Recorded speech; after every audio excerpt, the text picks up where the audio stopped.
This is the High Stakes Lowdown, a RotoViz podcast brought to you by the Fantasy Football Players Championship. I'm Eric Balkman from the High Stakes Fantasy Football Hour, the Better Sports Network, and the FFPC. You can connect with me on X at Eric Balkman and the FFPC on X at FFPC. Before we get into the show, I want to remind everyone that you can get a listeners-only 10% discount to RotoViz by using the code RVRadio2025. That's RV Radio 2025. Your subscription gives you unlimited access to all of the RotoViz content and tools, and it supports the podcast channel as well. Now, without further ado, here's the latest episode of the RotoViz High Stakes Lowdown.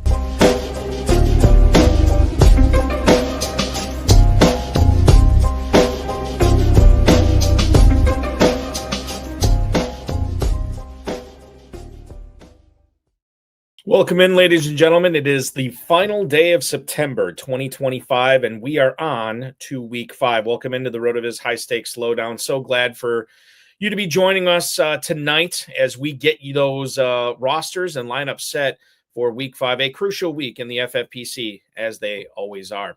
If you are looking for some weekly action in the FFPC, check out the FFPC Weekly Challenge. It's live right now, both the Thursday Weekly Challenge and the Sunday Weekly Challenge as well. There's no draft in this. There's no salary cap in this. You're just picking 10 players, whatever 10 players you want, or 12 players if you want to do with, playing a league with kickers and defenses. The slant is only one player per NFL team. So if you want Tua Tagovailoa, you cannot have Devon Achane. If you want Bo Nix, you can't have Cortland Sutton. You can win up to $2,500 in 10, 30, and 100-team contests. So check that out, myffpc.com, myffpc.com. Remember to like this video, subscribe to the channel, comment on the video, share it with your friends, share it with your enemies, and get notified each and every time we go live, which will be 3 times a week throughout the season, Tuesday nights at 10, Thursday nights at 7, and Friday nights at 10 as well. Let's bring on tonight's guest, ladies and gentlemen. He's got a team in the top 150 in the 2025 inaugural edition of the Big Gorilla Tournament as he's chasing $1 million grand prize there. He's already got 8 league titles to his name as well in the FFPC. Please welcome back onto the show, Mr. Ted Rokas, the level 3 offender himself. Ted, good evening and welcome. Balky, what's happening, buddy? Glad to be on. Thanks for having me on here. Fired up. Yeah, absolutely. It's good to have you. It's been too long. We got to have you on more often than once every 4 years or 5 years or whatever it's been so long. Yeah. On tonight's show, Ted and I are going to talk about a lot of injuries this week. Obviously, Malik Neighbors, Tyreek Hill headlining that. We'll talk about the Lamar Jackson injury and how that's going to affect the Ravens and so much more as well. So let's kick things off with what we saw on Monday Night Football last night, Ted. Just a devastating injury for Tyreek Hill. There's a non-zero chance it's a career ender. It certainly, I think, is much more than a 50% chance that was his final down as a Miami Dolphin. I don't see him back next year. But if we could focus in on this year, we know Jalen Waddle is going to get an uptick, and Devon Achane are going to get an uptick in volume with no Tyreek Hill on this offense. But with no Hill, Achane, Waddle, those guys are already owned, Ted. What about guys like Malik Washington, Darren Waller, on the waiver wire right now in the FFPC? That's going to go down tomorrow night. How aggressive do you think FFPC players should be on players like Waller and Malik Washington and some of the other Dolphins pass catchers as well? It's a really good question, Belky. So I have been excited about Malik Washington. I really liked him as a prospect, 97th percentile burst score, top comp per player profiler, Zay Flowers. He's exciting with the ball in his hands. I've had him on quite a few teams this year. He's been like one of the last guys on my bench that I've kind of churned at times. So I don't have quite as much of him right now as I would like. But what I'm concerned about is looking at the snaps after Tyreek went down on Monday night is Nick Westbrook-Akine played in 2 wide receiver sets and Malik Washington's role was unchanged. So I'm concerned that he might get a little extra gadget usage and some scheme touches, but I don't know if he's going to play that much more. So I'm a little concerned there. But I do really like him as a player. I think that's something to keep in mind. I'll also bring this up too. Darren Waller, despite the 2 touchdowns, obviously that was the headliner for Waller last night. For sure. Scores. He only played 28% of the offensive snaps last night.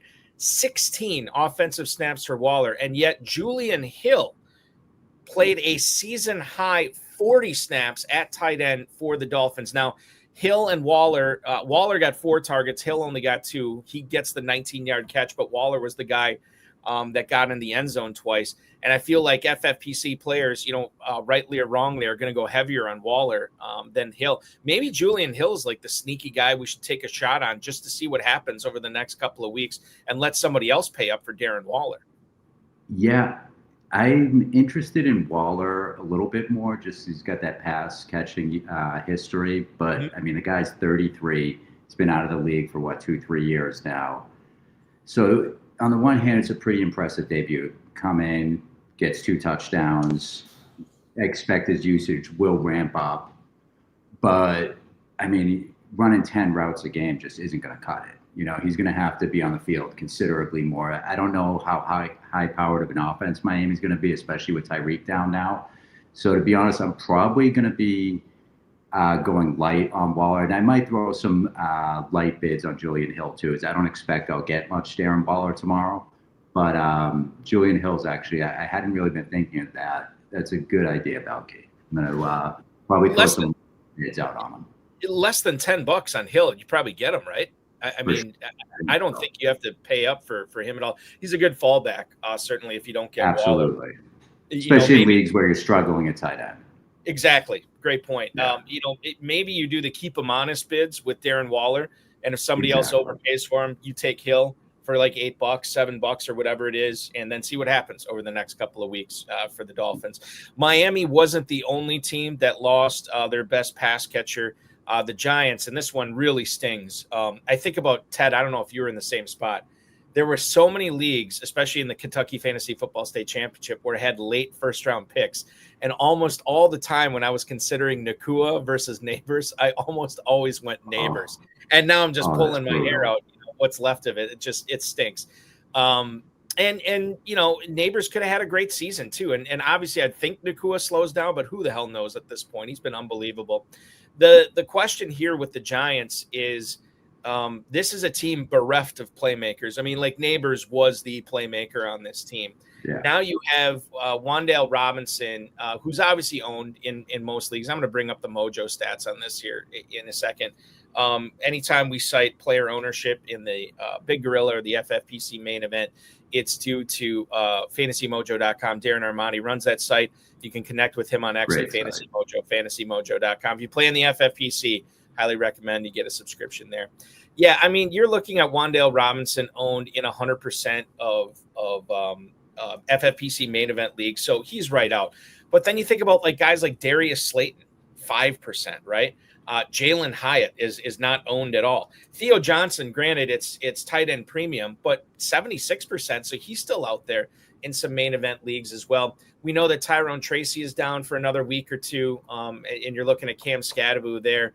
But, I mean, I think I named everybody here. Slayton, Theo Johnson. I mean, what is your level of interest on these guys, knowing that there is a massive, massive target share that New York has to make up for somehow in some way? And obviously some of that will go to Robinson. But, Ted, I mean, some of this is going to go to these guys that are unowned right now. For sure. I think if I had to pick up one of them, it would be Slayton. But again, I think I would recommend to lowball bid. He's not going to be a difference maker. I would be shocked if he's a difference maker. I think he might have a couple spike weeks. Good luck guessing when those are going to be. I do think Dart will take some chances down the field, but I think they're going to try to do a lot of read option, a lot of running with Dart, try to win with their defense.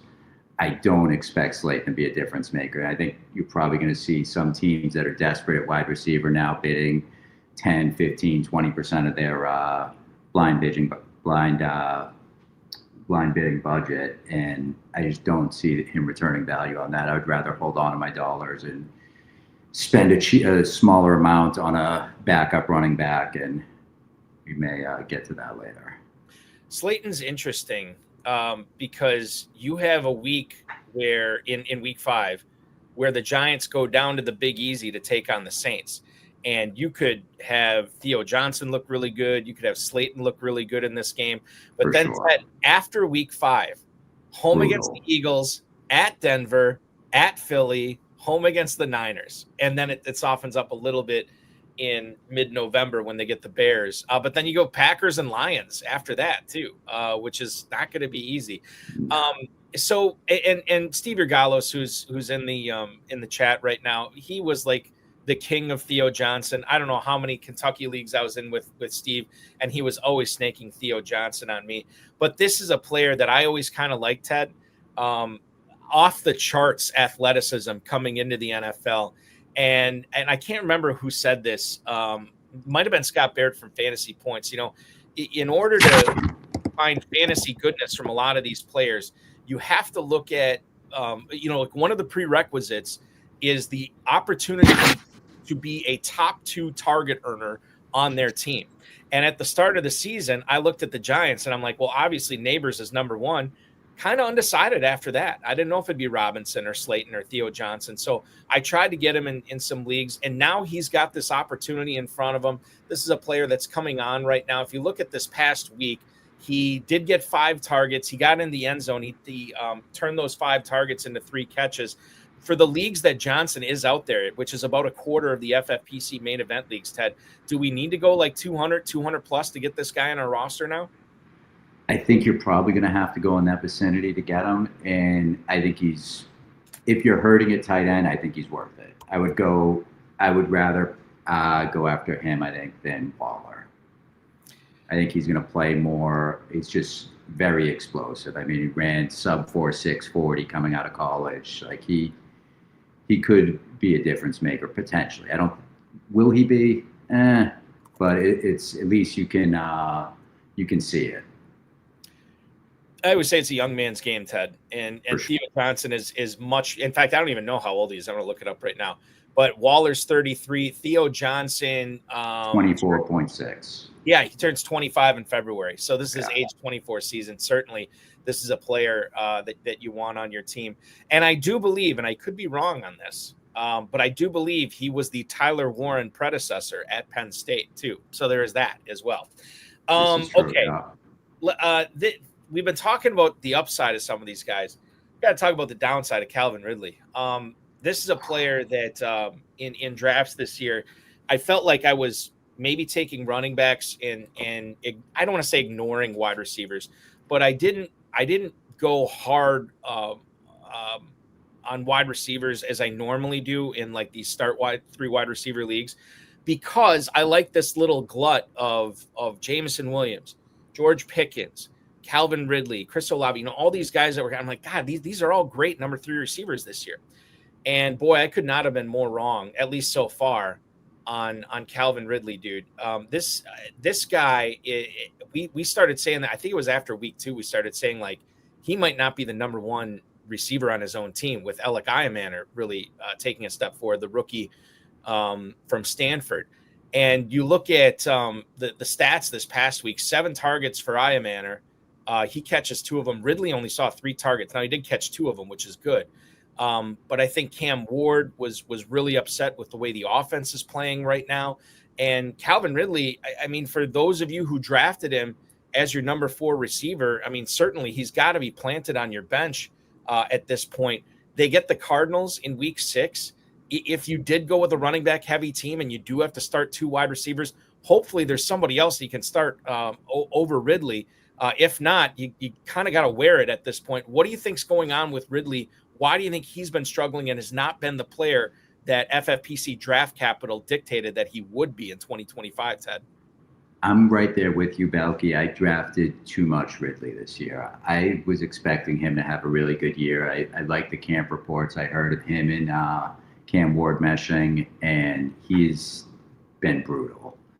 So Sunday, I played 27 of 50 snaps, and it came out yesterday or today. The coach said the reason he was limited was he got hurt during the game. I don't know what the injury is. I think it was undisclosed, but that's at least some reason for if it was a little tweak that why his performance was so bad Sunday. The schedule softens up the next couple weeks. I'm not super optimistic, but I do think there's a chance. I've seen people advise dropping him, but like in FFPC leagues, I can't do that. I can't get on board with that. He's just got too much potential. I think I liked Cam Ward as a prospect, so I think there's hope that the offense can get better. They've just been such a disaster on offense that it's really been tough for him to get anything going. And he's getting a little bit older now, so maybe he's lost a step and he's just dust. But I think he still can produce down the stretch. Calvin Ridley is on a team that is being led by a rookie quarterback. And there were a lot of people, not that I'm going to compare Cam Ward to guys like Genty and Hampton, but there were a lot of people that were ready to kind of give up on a lot of these rookies. Absolutely. 3 weeks into the season. And what did we see in week 4 where Hampton turned it on, where Genty turned it on, and Hampton maybe a little bit in week 3 as well. Maybe it's just a little bit more delayed with a quarterback. Maybe we're just expecting too much. And maybe we needed to give Calvin Ridley the opportunity to sort of bounce back once the game slows down for Cam Ward in the middle part of the second part of the season. When people ask me, oh, should I drop this guy? Is this guy droppable? The first thing I always say is, okay, who are you dropping him for? Who's this player off the waiver wire that is somehow going to be better or have the opportunity to help your team better than Calvin Ridley? In 12-team, 20-man rosters, that's very difficult to find. And so I think for me, this is really easy. You give him the Pacheco treatment. You just keep him on your bench. You don't cut him, but you keep him on your bench. And granted, that first blow-up game, Ted, he's probably going to be in your reserves. He's not going to be in your starting lineup. Sure. But it gives you the warm fuzzies like, okay, this guy can still do it, and I never cut him. And now I have the opportunity to deploy him out as a flex once these bye weeks hit, and they're starting to hit this week as well. That's why I think Ridley's got to be on your bench, but you can't cut him. Yeah, he's a really tough cut. And he could just be an issue with the coaching seems to be quite inept in Tennessee this year. It's been a struggle. Tom Smith chiming in on YouTube right now, talking about another offense that's been struggling. Cincinnati players, are they startable anymore? Could you bench Jamar Chase? I answer this with, it is your team, and anything is possible, Tom. Could you bench Jamar Chase? 100% you could. I would not be. And I know he's frustrated, and I know that whole Bengals offense looks terrible right now. I am still going to not flag plant Jake Browning, but I've been defending this guy ever since he got the gig over when Burrow got hurt. He was a very good player in 2023, a very capable quarterback when Burrow went down in 2023. And the two defenses he's faced so far, Minnesota and Denver, not the easiest defenses in the world to try to get some rhythm going. And so I get it. And maybe I'm wrong on Browning, but I just feel like he was never going to be great against these two defenses. I didn't think he'd be this bad, but I didn't think he'd be great. This past week, Jamar Chase saw 8 targets. He catches 5 of them for 23 yards. If Browning sees him wide open on that one play, I think it was in the first half against Denver, where he scores an easy touchdown, maybe we're not even talking about this, because Jamar Chase is all of a sudden looking at 6 for 45 and a touchdown. We're not talking about benching Jamar Chase when he has a stat line like that. Ted, I say bench him at your own risk, but that guy's talent transcends quarterback play. I feel like Browning at worst is able to keep him afloat. I know it was a bad couple of weeks here, but I think better things are ahead for Chase. I'm not benching him. Yeah, they were a disaster in Minnesota, and then he had to deal with Surtain in Denver last night. I think better days are ahead. Is he going to be as good as he was going to be with Burrow? No, he's not, but he's still a very solid receiver. He's going to put up, I would say, wide receiver 2 at the minimum numbers the rest of the year. I'm keeping him in my lineups for sure. And he, if you have him on your team, he was either your most expensive player if you bought him in a salary cap league, or he was the 101 or the 102 or 103. It's tough to get away from players like that. Yeah, So I think you got it. I Go could ahead. see benching T. Higgins now. Now, if you want to bench T. Higgins, I can get on board with that. And he's a high draft pick, but he, I think, is going to suffer a lot more with Burrow being out than Chase. And I did bench Higgins in a couple leagues already, Ted. Yeah. If you look at back to 2023, and I think Nate Polvo brought this up from Optimus Fantasy when I had him on the FFPC Insider Access show last week. He said, like, look, Higgins was really good when Browning took over. We got to understand, though, part of the reason he was very good in some of those games, that's when Jamar Chase was hurt in 2023. Yeah. Higgins was the de facto number one there. But yeah, I'm totally like, for me, if you went wide receiver heavy, Higgins is a slam dunk sit. Like I could easily find a bunch of teams where I have 4 wide receivers better than him or better than his output is going forward at this point. So yeah, I'm totally on board with that. This is not on the rundown. And after I sent this over to you, Ted, I'm like, God, I should have brought this up with Ted tonight. But Tom Smith brings this up right now on YouTube. Any idea what's going on with Ladd McConkey? And this is a fascinating discussion because Theo Greminger was talking about this on the Fantasy Football Daily podcast with Fantasy Points, and he said there are a lot of people week 1 that were complaining Friday night of opening weekend when the Chargers and Chiefs played. They were complaining about Ladd McConkey's 13.2. And the whole basically reaction was, well, it's going to get better. They'll get it figured out. That's been his best game so far, man. 13.2. Quentin Johnston has looked like absolutely unbelievable so far. Keenan Allen is obviously taking away some snaps from McConkey. We can get into that as well. I don't necessarily think there's anything going on with McConkey.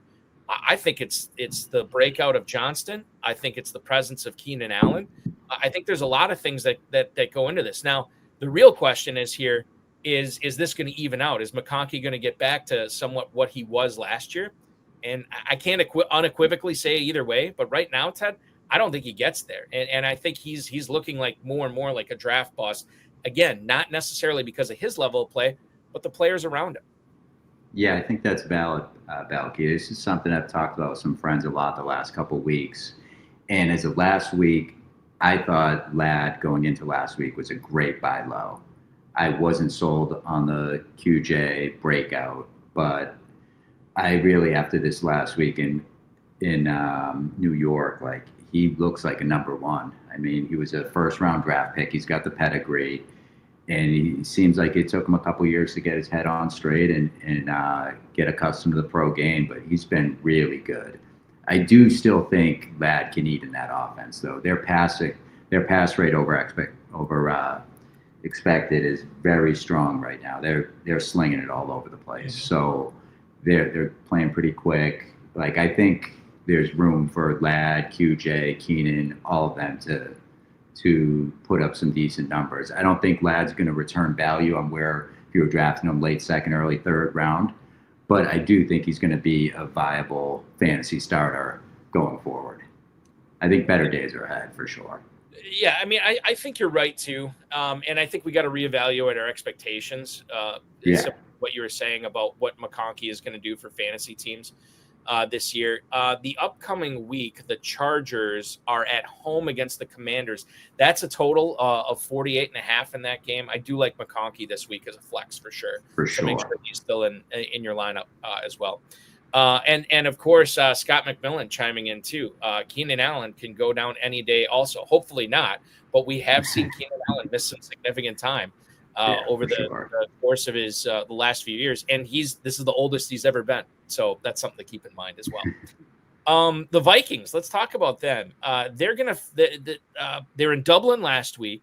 They're in London this Sunday morning, and they face a tougher defense in Cleveland than what they faced last week. Jordan Addison went over 100 yards. Granted, the majority of that 100-plus yards was on that one big play against Pittsburgh. Are you still more likely to obviously, this is team-specific, but in a vacuum, are you still more likely to start Addison than not based on Carson Wentz taking on the Browns this week as opposed to the Steelers? So I'm not overly worried about the matchup. I think Cleveland is a really strong D, but I'm more concerned with their run D. I think is just vicious. Addison, first game back, 52 out of 54 routes, 8 targets. I'm excited to get him in lineups. I played him in a couple lineups this past week where I was thin at wide receiver and took the gamble, and it paid off decently. He had a solid game, and I like him as a talent. I think he's a good player. I drafted him on quite a few teams, and I'm going to be putting him in most lineups. I think I'll flex him this week. Yeah, it was frustrating to see him get chased down on that one. Like, just like, come on, man. I saw plenty of people on X joking that it's clear that he was not running wind sprints training away from the team, which for sure. Maybe he doesn't get chased down in week 12. Get that out of the way right now in week 4. Yeah. The Kansas City Chiefs backfield has been bad so far this season. You have Isaiah Pacheco that who has been ceding time and snaps to Kareem Hunt, who also is not a spring chicken anymore. And there's just been very little juice. We see Brashard Smith get a little bit more involved this past week. And granted, it was a blowout against the Ravens. He doesn't necessarily get involved a whole lot in the ground game itself. 4 carries, 9 yards. That's not great. But you look at the passing game, he saw 4 targets. He catches 3 of them for 27 yards, including a 17-yard gain. And I think Sean Siegel was talking about this. Sean Siegel from Rotoviz, who's a huge Kansas City Chiefs fan, follows the team very closely. And he's like, look, we're seeing like one splash play from Brashard Smith every single week. And it gets to be at a certain point, and I know the Chiefs are 2-2 after starting 0-2, but it's like you look at what the rest of that backfield's doing. Don't you start to have to give Brashard Smith more looks? And if that's the case, if he's available in your league, which he shouldn't be, I think he's mostly taken on most FFPC teams. Yeah, 88% of main event teams he's on right now. 89%, beg your pardon. But for those people who are in the bye week crunch, for those people where he's available in your leagues, you got to kind of find a way to get this guy in your roster. Call me crazy, Ted, but I see a path before the calendar turns to November. I see a path where Brashard Smith could be a top 25 running back start on a weekly basis on that offense. I will not call you crazy because I agree. Pacheco and Hunt are just bringing absolutely nothing to the offense. I don't really particularly care for Pacheco ever. Like, I've never thought he was a good player. Hunt has had his day, but he's over the hill. He's washed. Brashard, 4.39 40, receiver in college. He's got dynamic receiving skills. I drafted him a ton, drafted him in Dynasty, and I was very excited to see week 1 they're playing, and second snap of the game, he's out on the field. So that shows me that they have some level of confidence in him. Now, he hasn't played a ton. He's ramped up a little bit. I saw Andy Reid made some comments that they're looking to work him in more yesterday. So I'm very encouraged with him. I think there's a good chance down the stretch you could see him in the Jerick McKinnon type role where he has some RB1 weeks in that offense. And at that point, like you'll kind of know, it won't be like a guessing game. We'll kind of know like what role he's going to have, and you'll know whether, okay, should I bench him this week or should I start him? It's going to be easier to see. I brought this up on one of my shows, Ted. I was at the NFL draft in Green Bay in April, and I got to actually sit on the stage in like the 3rd row on day 3, which is very cool. And there's these Chiefs fans who are sitting ahead of me. And, we're watching round 7 go off, and then they announced the Brashard Smith selection of the Chiefs. And I said, oh, of course the Chiefs, because I like Brashard Smith prior to the NFL draft. Like, of course the Chiefs are going to get Brashard Smith. And both of them just turned around and looked at me and gave me this like smile and this knowing nod. Like, oh yeah. And so they knew. I know. I mean, it's going to happen. The year of Brashard Smith is probably not this year, but the second half of Brashard Smith, I think, is going to happen at some point this season. So definitely, Adam Krautwurst always says this too, a longtime FFPC player, Deep End Fantasy Football Podcast, never cut a running back. It always comes back to haunt you. Always keep those running backs on your roster as much as possible, because you just never know, Ted, when these situations are going to present itself. I mean, like, nobody's talking about Jarquez Hunter right now. 3 weeks from now, maybe Jarquez Hunter is all of a sudden like a must roster player. Woody Marks, there were people who drafted him late, and I think he was owned in most leagues. But think about how hot the Woody Marks market is right now. It's just things like with running backs. You've done this for years now, too. These things just can turn on a dime. Absolutely. Yeah, like I like to just stack my benches with running backs. I think that's one of the biggest edges you can get in roster construction is having as many backup running backs that you can fit onto your roster as you can. I want to talk here about another running back that kind of proves my point a little bit, where things can just all of a sudden snap and do a 180 on you.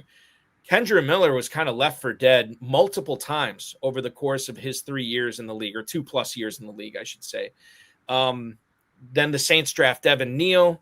Everybody was giving I shouldn't say everybody. A lot of people were giving Kendra Miller the Blake Corum treatment because the shiny new toy Jarquez Hunter was in Los Angeles. The shiny new toy was in New Orleans with Devin Neal. Oh, this is a signal that they don't trust Miller, that they don't like Miller.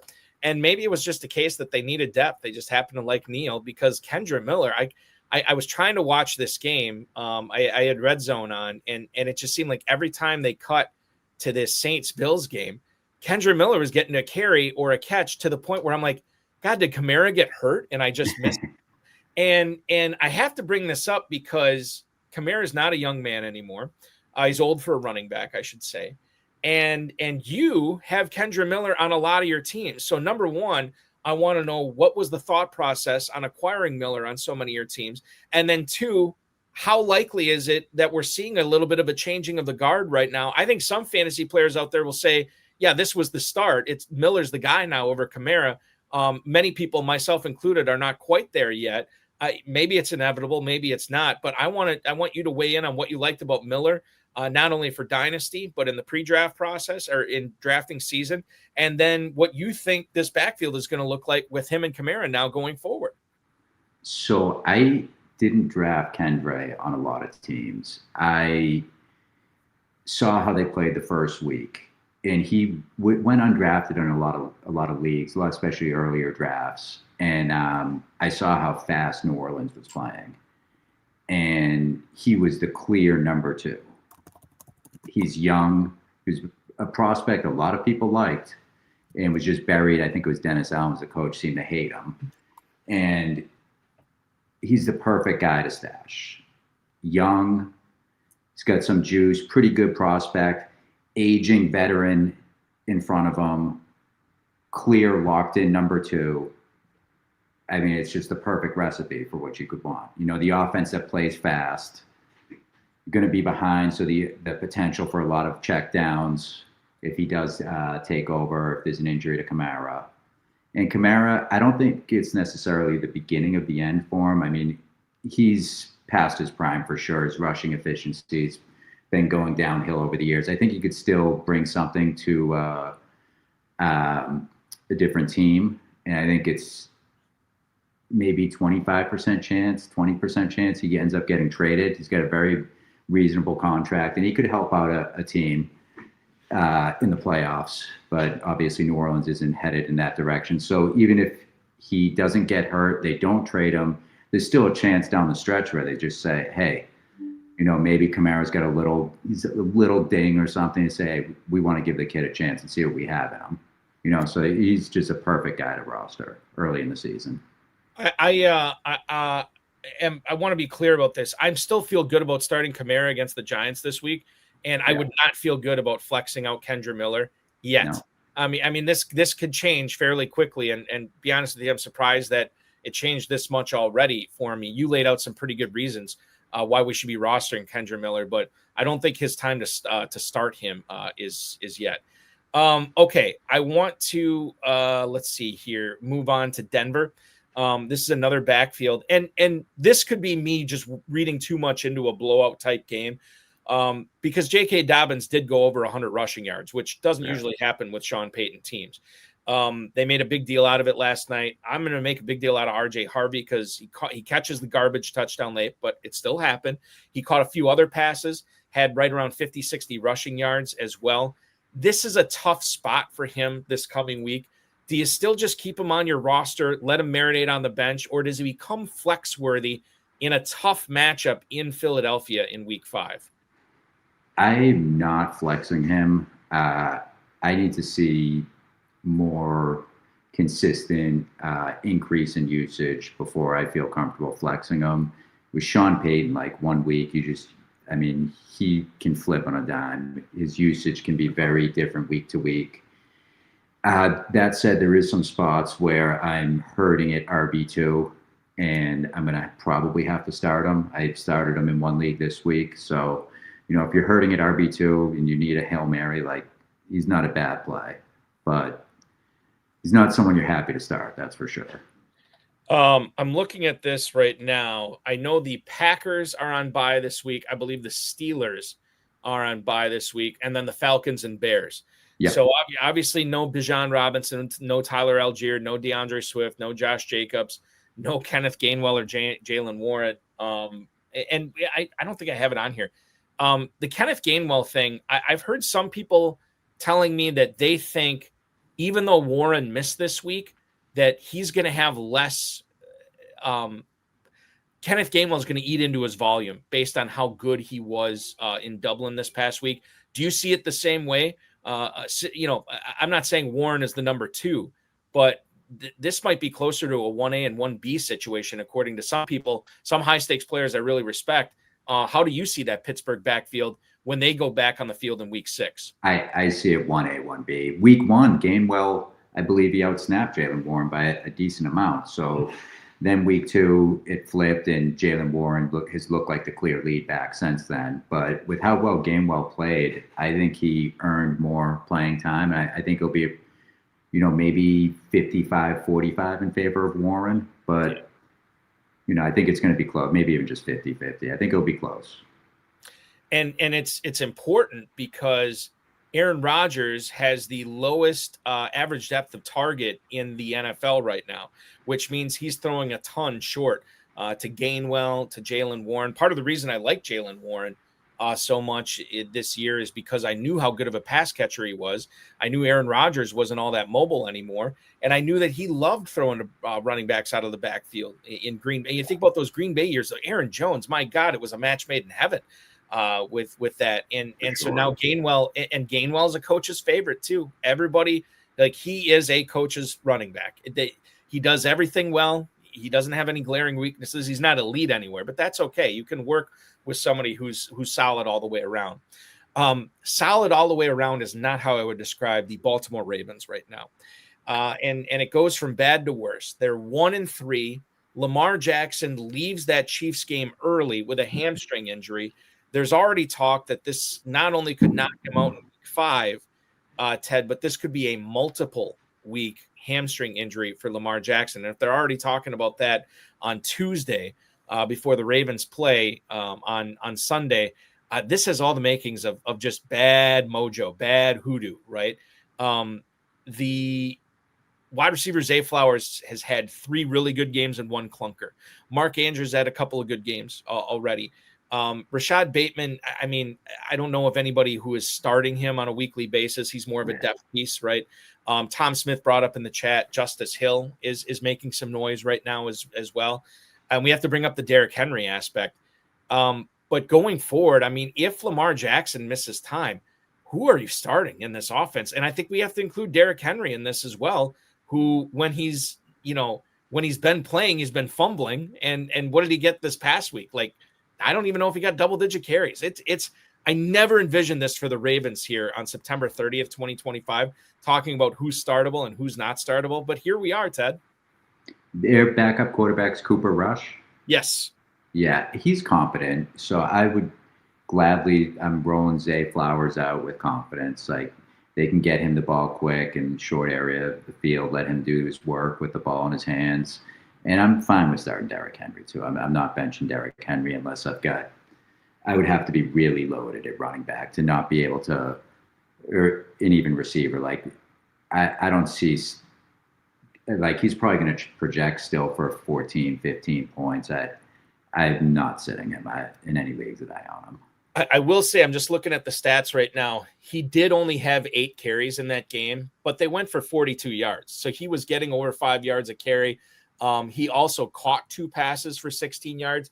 And I wonder if had this game been closer and not have Kansas City up by double-digit points at halftime, I wonder if Henry would have been more involved in the game plan. So for sure. Like Justice Hill's their guy. When they're trailing by a bunch of points, Justice Hill is going to be in the game. That's his thing. But I mean, I think they have Houston this week. I don't see Houston taking it to anybody, let alone Baltimore, even though they've struggled. So I'm confidently rolling out Henry.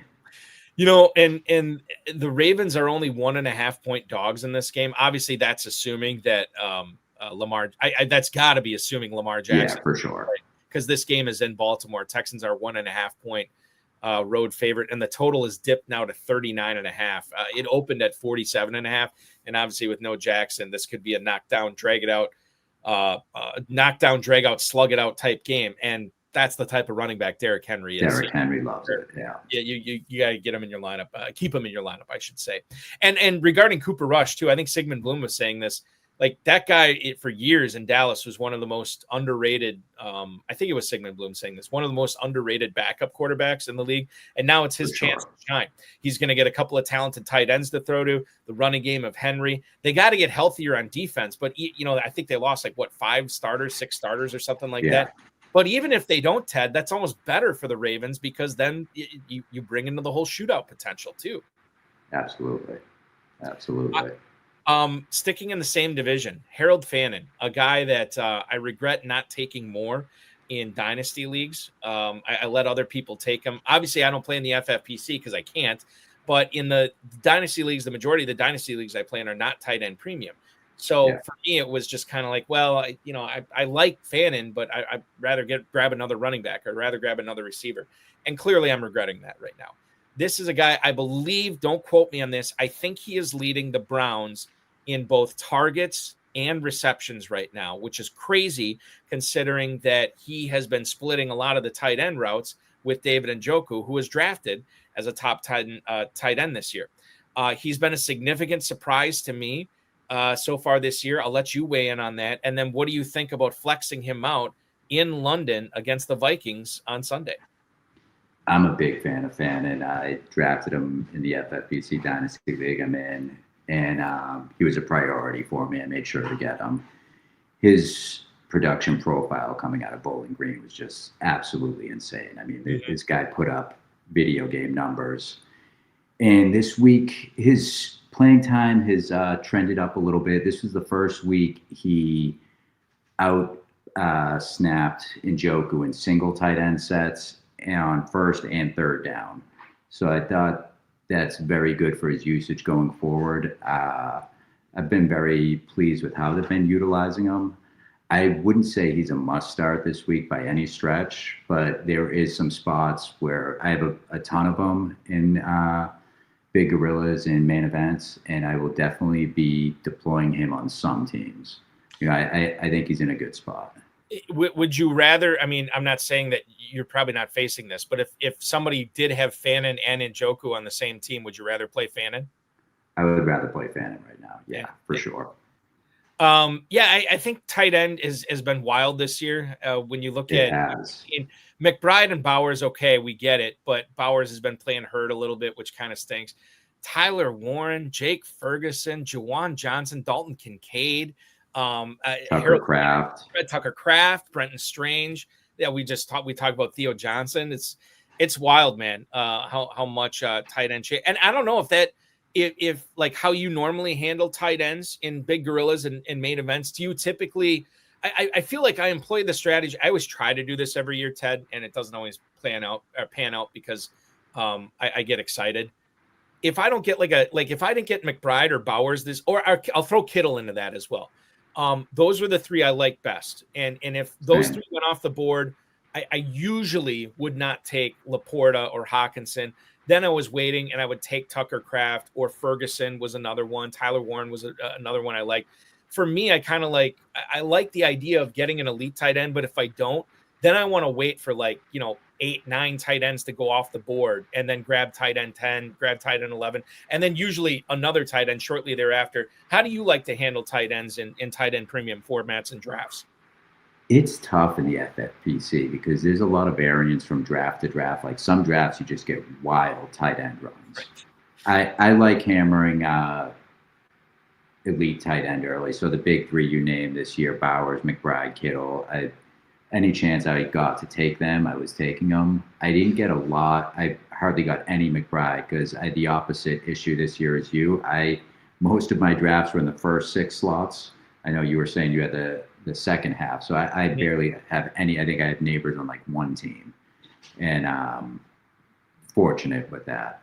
But yeah, I liked elite tight end and then very late tight end, and just try to pick up a few guys. And this year I was lucky with Fannin and Juwan Johnson. I have on a bunch of teams, and they were free. They were in a lot of leagues available to pick up after week 1. Ted, one final question here for you tonight, and really it's 2 questions wrapped into one question. A player that, and we've talked about some waiver wire targets. If there's a player that I haven't mentioned tonight or that we haven't talked about that you're going to be targeting on the waiver wire run tomorrow night at 10 p.m., let us know that. And then a player, I feel like we've spent a lot of this episode talking about players that you don't want to give up on, that you want to keep on your roster. And in some cases, you want to make sure you're still starting this week. But is there a player that you're kind of like, you know what, bye weeks are here, I'm done waiting on this guy, he's gone? I think the easy answer is Caleb Johnson. They clearly just don't like him. I mean, now with the Gainwell performance on Sunday, now you're going to need multiple injuries because he's clearly third in line. And maybe in 10 weeks from now, they might give him a chance, but he's not ready. So I have no issue cutting him. And I would hold him if it's just nobody to pick up, but I'm perfectly fine cutting him. And as far as the other thing, just real quick to piggyback on the Caleb Johnson thing, the other thing is Pittsburgh is not 1-3; they're 3-1. And if they keep winning, Tomlin is going to be and Rodgers too. They're going to be much more willing to trust Jaylen Warren, to trust Kenneth Gainwell. They're not going to put Caleb Johnson in a situation where he can screw up a kickoff like he did 2 weeks ago or whatever that was. Yeah, that was brutal. And they're still playing. They should be playing to win as well, which also doesn't bode well for playing a rookie running back. So I'm with you on Caleb Johnson. So as far as who I'm eyeing this week, probably not what you're expecting, but who I will be trying to add in every league they're available. And I think in FFPC leagues, they're owned in like 37%. And this is the Cleveland defense. Oh, yeah. I really like the Cleveland defense. And I picked them up where I could last week because their schedule coming up is Minnesota, Pittsburgh, Miami, New England, the Jets, and then week 14 championship week, they have Tennessee at home. So I really like adding them if you're running a committee of a couple defenses, adding them for the next 5 weeks, holding them for a championship week, maybe a couple other weeks in there, and they're available in most leagues. So you get Carson Wentz, granted, on a neutral field. You have the Steelers, and we just got done singing the praises of the Steelers, but it's not like they're this amazing, well-oiled, fine-tuned offense, right? So Cleveland could definitely capitalize on them. Miami, you make a good point. Drake May has kind of been hit or miss this season. The Jets haven't won a game. The Ravens, God knows what shape they're going to be in mid-November. The Raiders, the Niners, you mentioned the Titans, and then for the final 3 weeks of the championship, if you hold on to them that long, they're at Chicago against the Bills and then at home against the Steelers. So I don't know how well they're playable in that, but quite frankly, that's week 15 through 17. We'll figure it out. Exactly. We got a long time to figure that out. But yeah, I'm with you for their upcoming schedule. That was something I noticed this morning. I'm like, God, I didn't look to see how many leagues they're available in right now, but I'll probably have to pay more to get them this week than I would have last week. Yeah, for sure. Yes, today's price is not yesterday's price. This is true. One positional player that is available in some leagues that I think is worth an add is Jaden Blue, who Sanders got a little banged up. If he's not good to go, I know the coach said that he's very close to being active. So if he gets out there and he gets a chance to play, I wouldn't be surprised if he can make some plays for them. Javante's been good, though. He has been. But I think you just said it all with Sanders having this ankle injury. And I don't believe he ever came back into that Packers game. I don't think he did. Hunter Lepke is the only other guy running back that they have that was active, and he's a fullback. So if Sanders can't go this week, then yes, certainly you're looking at a situation where Jaden Blue not only has to be rostered, he might be a priority grab, because now he's not 2 injuries away, he's 1 injury away from being a starter. This is a player that we're all very excited about. I say we all. I know I was very excited about. I think about the pass catching ability that he's been able to provide. I think about that offensive line, which shouldn't be performing as well as it is, missing a couple of starters in Dallas, and yet they are. So yeah, if Jaden Blue is available, you got to make sure that you grab him. I don't think I cut him anywhere. Follow the old Krautwurst logic. Don't cut running backs. So he's still there for me right now. I never want to cut Ted Rokas from my roster of FFPC players that come on this show. 8-time champion, a dude who has already won team in the top 150, going for that $1 million grand prize in the Big Gorilla, also going for $1 million grand prize in the FFPC main event. The level 3 offender, thank you so much for hopping aboard tonight. Much appreciated. Good luck in your bids this week. Good luck in week 5, and good luck for the remainder of the season, man. Thanks for having me, Balky. Good luck in your leagues, and it's a pleasure. Thank you. Appreciate it, Ted. See you guys. We'll see you. That's Ted Rokas, ladies and gentlemen. So good to be talking with him tonight on this evening's high stakes, RotoViz High Stakes Lowdown. That will complete our show tonight. I want to remind everybody to check out the FFPC Weekly Challenge, myffpc.com. No draft, no salary cap. Pick 10 or 12 players, depending upon if you want to play with kickers and defenses or not. 1 player per NFL team. If you want Dak Prescott, you can't have Jaden Blue. If you want Caleb Johnson, you can't have Aaron Rodgers. 10, 30, and 100-team contests are available. Went up to $2,500 at myffpc.com, myffpc.com.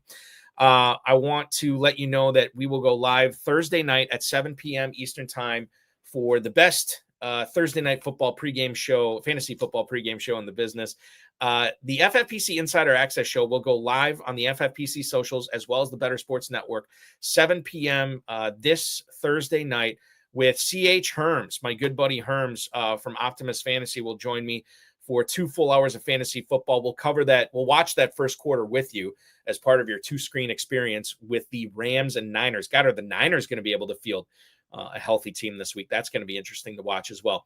So that's this Thursday. And then Friday night, Farrell and I will go live on the High Stakes Fantasy Football Hour. I believe I have to double check this. I'm going to check it right now before I give you some bad information. I believe we have the number. Last week he was number 5 in the FFPC Big Gorilla Tournament. Jason Coe, who is still near the top of the leaderboard as well. He's going to be our guest on the High Stakes Fantasy Football Hour at 10 p.m. right here on the FFPC socials. That's this Friday. Reminder that you should like this video, comment on the video, share it with your friends, share it with your enemies, and get notified each and every time we go live, which will be this Thursday at 7 p.m. Eastern for 2 full hours. It's going to be a lot of fun. Everybody who hops in the chat Thursday nights always seems to have a blast. Hopefully we'll see you in there this week as well. For Ted Rokas, I'm Eric Balkman. This has been the RotoViz High Stakes Lowdown. We will talk with you again on Thursday on FFPC Insider Access. Thanks for watching, everybody. Be good. And RotoViz, I should mention this too. RotoViz High Stakes Lowdown live next Tuesday night with Larry Weinhauer, who is going to be hopping aboard. Larry is has a top 10 team in the FFPC main event, I believe, right now. He will be my guest on this show next Tuesday. Thanks for watching, everybody. I'll let you go. Appreciate you all.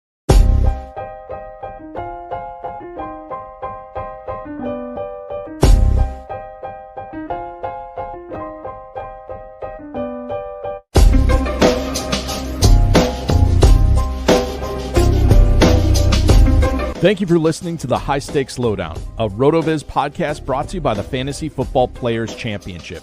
And thanks to Grapes for our theme music. Please review the podcast on Apple Podcasts under the RotoViz radio feed. It helps us find new listeners. Contact us via email at rotovizradio@gmail.com. We'd love to hear what you think, and connect with us on X at RotoVizRadio. Remember, you can always support the show by subscribing to RotoViz at a 10% discount using the code RVRadio2025. That's RVRADIO2025 through the NFL Podcast homepage at rotoviz.com/podcast.